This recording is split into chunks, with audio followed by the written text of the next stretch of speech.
Bem-vindo à Comissão Executiva, um programa feito em colaboração com a Ordem dos Economistas. As últimas décadas mostraram que é impossível manter a atual dimensão do Estado. As receitas fiscais não conseguem compensar um Estado cada vez mais consumidor de recursos.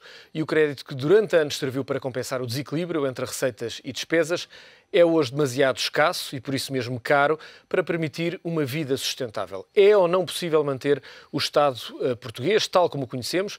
Existe um outro caminho para além do que foi apontado pelo FMI? São alguns dos temas que vamos analisar nesta Comissão Executiva. É convidado especial desta edição Norberto Rodrigues, sociólogo. Os convidados habituais desta edição, Alexandre Mota Pinto e Diogo da Silveira. Agradeço aos três a vossa presença. Para já vamos olhar para aquilo que são algumas das receitas apontadas pelo FMI no relatório conhecido há poucos dias. É isso mesmo que vamos ver neste momento. Aquilo que foram alguns dados apontados pelo FMI. O subsídio de desemprego é muito longo. Também apontava-se para um objetivo de dispensa de 50 mil professores. Eventualmente uma subida também das taxas moderadoras. Um ponto essencial deste relatório que aponta para militares e polícias que neste momento têm pensões muito altas e também um aumento das propinas no ensino superior era apontado como uma solução por parte do FMI.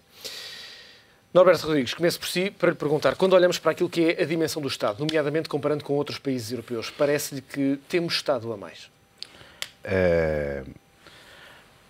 A resposta não é... Eu pessoalmente inclino-me a dizer que temos um Estado que precisa de ser reformado. Reformado no sentido de ser adequado às necessidades do cidadão e às necessidades do desenvolvimento da sociedade. Não temos um Estado... Se nós compararmos, se nós olharmos para a Europa e olharmos, acima de tudo, para os países mais desenvolvidos, vemos que o peso do Estado não é diferente do peso do Estado português, nos países mais desenvolvidos. Portanto, pegarmos, por exemplo, na Finlândia, é cerca de 50% o peso do Estado.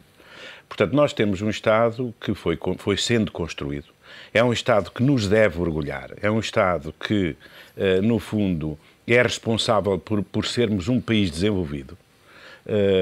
Portanto, há alguns dados, por exemplo, nós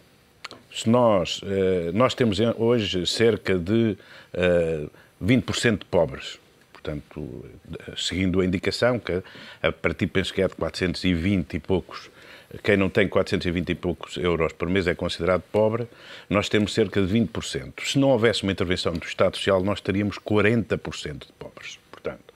Quando estamos a discutir o Estado Social, estamos a discutir o modelo de sociedade que nós queremos e o estilo de vida que nós queremos, o modelo de sociedade. E, portanto, esta ideia de que, de repente, passamos a ter um Estado a mais e fazemos a comparação desta afirmação de temos um Estado a mais, fazemos esta comparação no momento em que as receitas descem,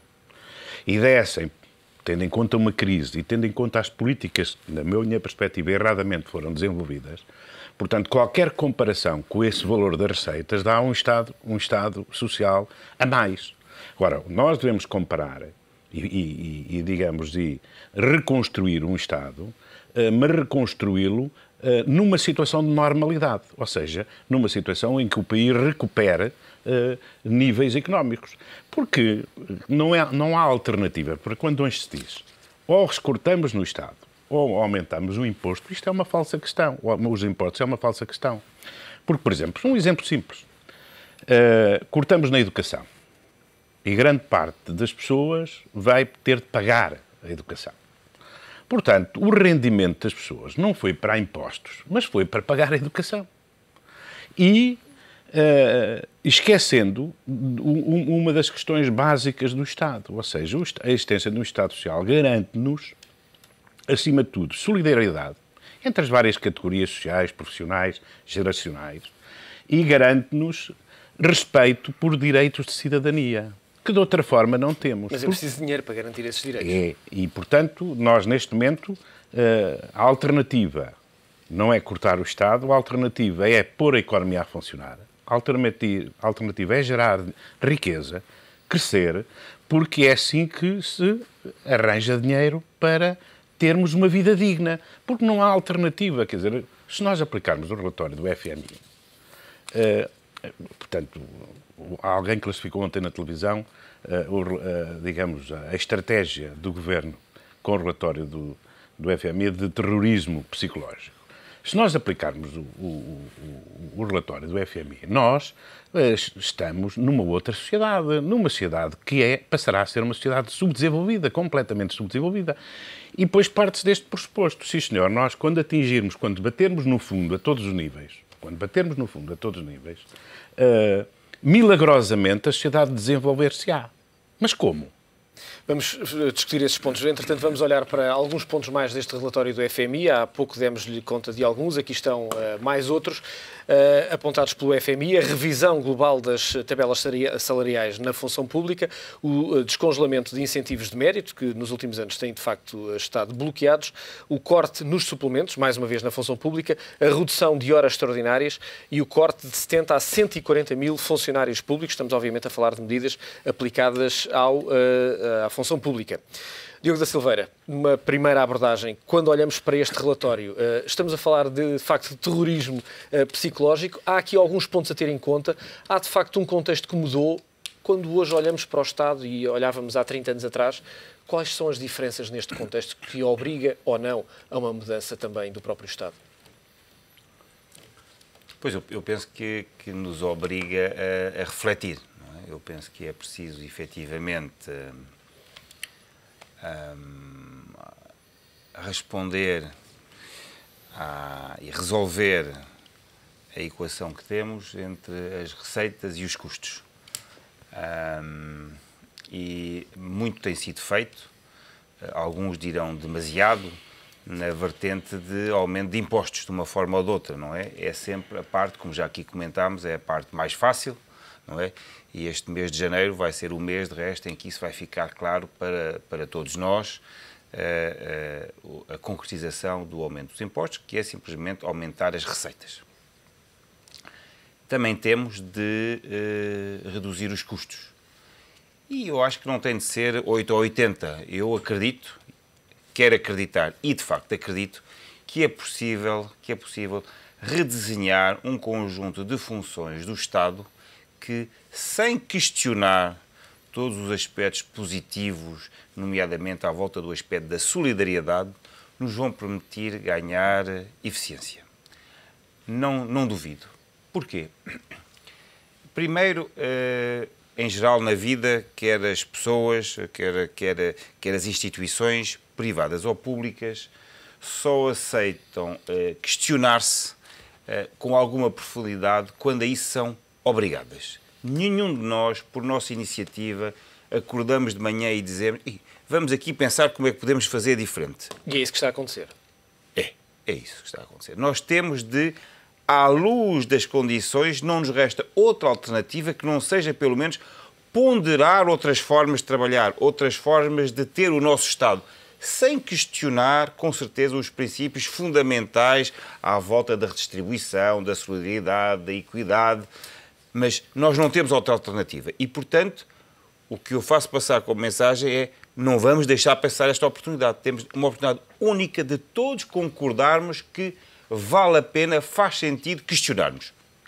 Portanto, ponto número 1. Ponto número 2, porque é que é natural que assim seja e, portanto, só já estamos a falar do facto de ser agora em relação a 10 anos atrás ou daqui a 10 anos. Em qualquer instituição, em qualquer processo, e o Estado é um conjunto de processos, ao longo do tempo faz sentido repensá-los. Porquê? Porque houve exageros, não é forçosamente gorduras, exageros. Houve um conjunto de temas que sempre se fizeram assim, portanto continuam-se a fazer assim, quando se calhar à luz do novo contexto, da nova tecnologia, das novas preocupações, das novas possibilidades, se pode fazer de uma forma diferente, de uma forma mais eficiente. Portanto, é normal, é como aos corpos humanos, nós todos evoluímos com mais ou menos deformação, com exageros. Portanto, faz sentido nas instituições ter essa possibilidade, nos corpos humanos menos, infelizmente, não é? É só mais algumas dietas, exercício físico e, no exagero, as intervenções cirúrgicas, mas nas empresas e no Estado e no Governo, de vez em quando, faz todo o sentido, é legítimo, é natural, é expectável que isso aconteça. Mas a verdade é que olhamos para as últimas décadas e manteve-se tudo exatamente como estava, com um pouco mais ou um pouco menos. Com certeza, porque nunca fomos suficientemente pressionados para sentir a obrigação de fazer isso, porque custa. E tal não aconteceria se não tivéssemos nesta situação? Tal não aconteceria, infelizmente, se não tivéssemos nesta situação. Alexandre, que leitura faz deste relatório do FMI, por um lado, e por outro lado, se é ou não necessário reformar aquilo que é o Estado que existe em Portugal? Em relação ao relatório do FMI, enfim, eu, como cidadão português, devo começar por lamentar que os nossos responsáveis políticos, apesar de confrontados há muito tempo, enfim, com este problema e atualmente, enfim, com um problema de sustentabilidade ao nível quase da sobrevivência futura do nosso Estado Social, não tenham mostrado capacidade de, com realismo, colocar em cima da mesa uma série de soluções para serem discutidas e para que possamos pensar em medidas de reforma desse Estado. E, portanto, tenham que ser técnicos, enfim, estrangeiros, que estão cá em Portugal uma semana e que vêm apresentar este relatório. E eu penso, aliás, que muitas das críticas públicas que foram apresentadas ao relatório têm a ver com essa incapacidade. Além de, enfim, um outro problema que eu acho que o nosso Estado Social tem, penso que o nosso Estado Social tem um problema de que muitas vezes as prestações sociais não chegam aos mais carenciados. Penso que há alguma captura do Estado Social por certos grupos de interesses. E, portanto, aquilo que o relatório do FMI defende é um Estado mais eficiente, mas ao mesmo tempo mais justo. Portanto, eu penso que não defendo o desaparecimento de forma alguma do modelo, nem de Estado Social. Não, defende medidas inteligentes de reforma e, portanto, de corte em áreas onde realmente se verifica que há excesso, até face aos padrões internacionais, de custos. Alguns exemplos. Realmente verifica-se que nós temos um problema de sobreemprego de professores no setor público do sistema de educação, das escolas públicas. Face a todos os padrões internacionais, temos um excesso de custo com professores das escolas públicas, sendo que, aliás, que paradoxalmente, um outro modelo que tem vindo a seguir, que é o modelo das escolas cooperativas ou privadas, com financiamentos públicos, tem mostrado ótimos resultados, quer ao nível de custo, onde os alunos, de acordo com um estudo do Tribunal de Contas, custam menos 400 euros por aluno, de acordo com um estudo mais recente do Ministério da Educação, menos 50 euros por aluno do que os alunos do setor público e com melhores resultados em todas as avaliações. Deixe-me só fazer um parênteses relativamente a essa questão, que é este ponto. Muitas vezes olha-se para esta comparação entre Estado e setor privado e, de facto, muitas vezes, é o caso, por exemplo, não acontece em todos os casos, mas nesse acontece, os estudos assim o demonstram, que o desempenho é melhor, os alunos têm melhores notas e o custo é mais baixo. A questão que coloco é porque é que as escolas públicas não aumentam o desempenho? Porque é que, em vez de passar a educação para o setor privado, não se melhora a eficiência do setor público? Eu penso que, enfim, há vários problemas. Um dos problemas é exatamente há um excesso de professores no setor público. Todos os números mostram, um dos números que é dito aqui no relatório, é que nós temos cerca de 8 alunos por educador, enfim, incluindo os professores que neste momento não estão ativos, que é um número muito excessivo. Mas é porque há professores a mais ou porque os professores não trabalham o suficiente? Eu acho que aquilo que os números nos mostram é que há professores a mais, mesmo comparados com a média. E eu posso falar da minha experiência pessoal. Eu acabei de estudar no final dos anos 80. Tive 3 ou 4 professores excelentes, aos quais ainda hoje estou grato e que me lembro deles com muita gratidão ainda hoje. Tive alguns professores bons e muito bons. E tive um grande número de professores que manifestamente não tinham vocação nenhuma para ser professores. E passaram por ali. Eu acho que isso se agravou. Este problema agravou-se. E, portanto, eu acho que é uma área, enfim, onde há que fazer cortes. Eles têm vindo a ser efetuados, esses cortes, há que reformar. E também acho que é muito importante simplificar estruturas. Eu vou dar 2 exemplos que também são dados aqui no FMI. Parece, por exemplo, que cada Ministério tem o seu sistema próprio de pagamento de vencimentos, tem um gabinete próprio de relações internacionais, tem o seu pessoal de segurança próprio. Por que não partilhar serviços? Portanto, uma coisa que tem vindo a ser feita, por exemplo, nesta área, também partilhar serviços. Um outro aspecto, eu penso também é muito importante simplificar critérios de atribuição de prestações. Para dar um exemplo, eu fiquei espantado quando li na página 53 do relatório que existem 93 tipos de subsídio por doença. Fiquei espantado. 93 tipos de subsídio por doença. Isto é uma coisa de uma complexidade. Eu pensava que existiam 3 ou 4, em função do tipo de doença, da duração da doença, do tipo de indústria. E, portanto, eu acho que há ainda muito para simplificar, para integrar, para unificar e, nessa medida, conseguir maior eficiência com melhores resultados. E eu queria fazer uma nota. Eu queria fazer só duas notas. Primeira nota em relação ao aspecto do ensino, dizer que no ensino superior e nas universidades já não é tanto assim como o Rui Pedro disse. O ensino público já hoje em dia tem níveis claramente superiores ao ensino privado em Portugal e não é o caso noutros países. Portanto, uma das formas é pensar o que é melhor feito no caso do ensino superior e tentar extrapolar isso e adaptar isso para o ensino secundário e depois para o ensino primário, porque claramente no ensino superior... Historicamente, o ensino superior público tem tido sempre melhores resultados. Eu não me referi ao ensino público. E é importante referir isso. Há países em que não é assim. Eu não me referi ao ensino público, pois é isso mesmo. Eu gostava também de esclarecer. Eu não me referi ao ensino público. Muito bem. O segundo ponto, queria ir um pouco contra, contra os comentários negativos em relação ao tema do relatório do FMI. Nós queremos todos, penso eu, um governo que lidera, um governo que decide. E um governo que lidera e que decide é um governo que também tem de saber ouvir. Tem de saber ouvir um conjunto de técnicos. É por isso que existem consultores, é por isso que existem técnicos. E eu acho que faz todo o sentido, dentro do contexto atual, que o Governo tenha também ouvido um conjunto de técnicos que trouxeram um conjunto de referências que eu acho muito interessantes pelo aspecto internacional. Mas faz sentido colocar esse relatório fora antes de haver uma discussão? Não. E, portanto, eu acho que é exatamente esse o ponto, Rui, que eu ia fazer. Uma coisa faz todo o sentido pedir e encomendar um relatório.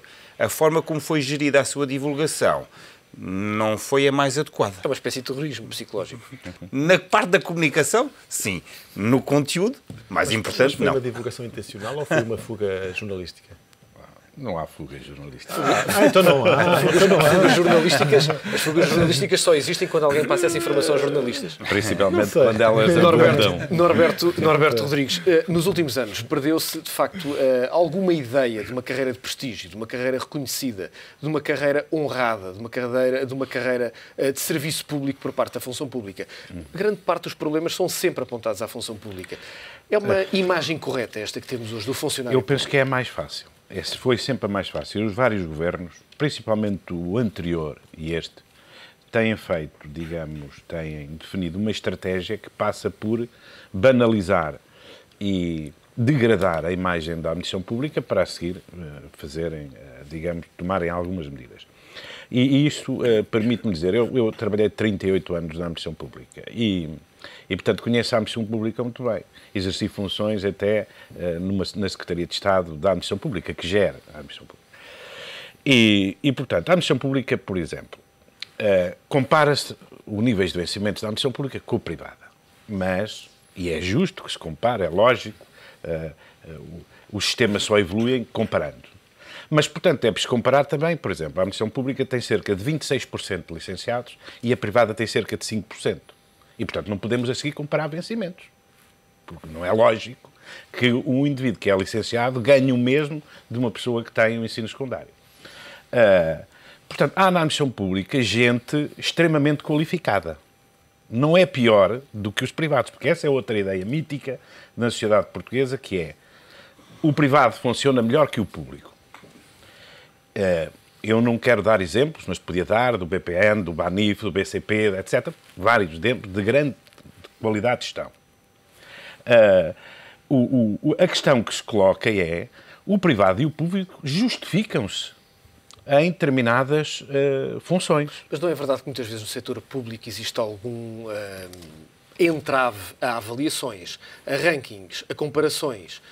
Não acontece muito isso. Eu vou já responder, e como falou de rankings, eu concordo com as intervenções que foram feitas e queria só falar um pouco no ensino, embora eu não seja um especialista dessa área, mas, por exemplo, normalmente fazem-se um ranking, e o seu ranking, lembrou-me fazem-se um ranking entre as escolas públicas e as escolas privadas, principalmente ao nível secundário, porque nas faculdades está definido que as públicas são melhores.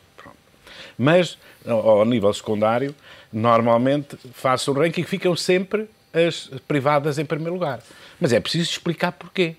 Por exemplo, a maioria das faculdades privadas, das escolas privadas, externatos, colégios, não aceitam maus alunos. Selecionam a entrada. Selecionam-os completamente e, portanto, o público não pode pôr esses alunos na rua.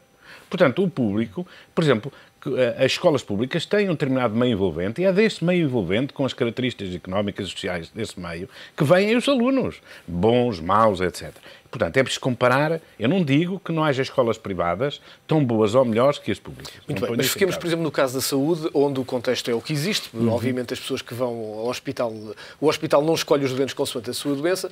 Ainda há pouco tivemos, enfim, declarações do Presidente do Conselho de Administração de um hospital no Porto que dava conta, de facto, de números impressionantes de falta de produtividade dos seus médicos, do Hospital de São João no Porto, comparado, por exemplo, com alguns hospitais privados, onde, de facto, os médicos têm de dar um conjunto de consultas todos os dias ou todas as semanas, fazer um conjunto de intervenções cirúrgicas e que estão, digamos, estipuladas, e é esse o objetivo, enquanto muitas vezes, não é o caso em todos os hospitais, e há de facto hospitais que são exemplares, Coimbra normalmente é um que é bastante apontado, mas de facto ficam bastante longe desses indicadores. A questão é, porquê é que não se trabalha mais na eficiência daquilo que é a máquina do Estado? Exatamente, mas eu concordo, e a intervenção, desculpa, não me lembrar do seu nome, Alexandre, colocou a questão de uma forma correta na questão da eficiência.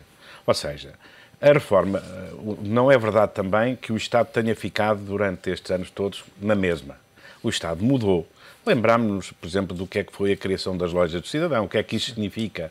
Lembrámos-nos da evolução tecnológica hoje, lembramos, por exemplo, se calhar alguns, infelizmente, da relação que se tem com as finanças. Rapidamente nos vêm ao bolso. As finanças é um serviço público. E, portanto, funcionam melhor do que funcionavam aqui há uns anos atrás. Portanto, ou seja, reformar um sistema é questionar sempre a sua eficácia. Estão a fazer aquilo que deveriam fazer, a sua eficiência, estão a fazer com os custos, com o menor custo possível e a qualidade do serviço que presta. E isto é um processo constante. Reformar o Estado é fazer digamos, um processo constante de questionamento relativamente ao Estado. Mas não há muitas vezes da parte dos funcionários públicos uma tentativa permanente para não mudar. Tudo aquilo que é apresentado, vejamos o caso dos impostos. É de facto um caso notável, temos hoje uma administração fiscal que compara com aquilo que é o estado da arte em termos mundiais, mas de facto a primeira reação, ainda no tempo do atual Ministro da Saúde, quando estava à frente das Finanças, a primeira reação foi extraordinariamente negativa a haver esta mudança. Exato.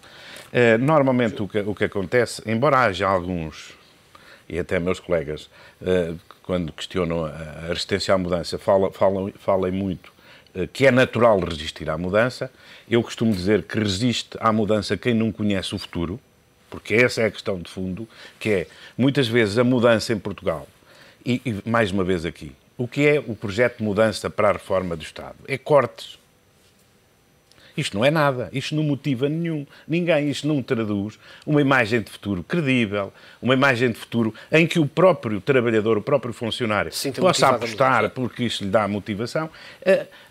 Normalmente o que acontece é que não há projetos claros de mudança e na administração pública, então nos últimos anos não tem havido, de facto, muito pouco. Não tem havido uma estratégia. Diogo, muito rápido, temos de partir para um breve intervalo. Então, só para construir rapidamente em cima do ponto, eu penso que resistência à mudança, ela existe no privado como no público em geral. O que faz a diferença, como sempre depois, é a capacidade da liderança para motivar. Ora, na função pública e na administração pública, os gestores têm, infelizmente, um conjunto de alavancas a menos. Falta-lhes um conjunto de alavancas que os mesmos teriam no privado. É e, isso, portanto, vamos voltar é na mais segunda difícil. Parte. Vamos voltar na segunda parte a esse tema desta Comissão Executiva em que estamos a falar da reforma do Estado, motivado depois de ter sido publicado o relatório do FMI relativamente às propostas para reformar o Estado português. Voltamos num minuto. Até já.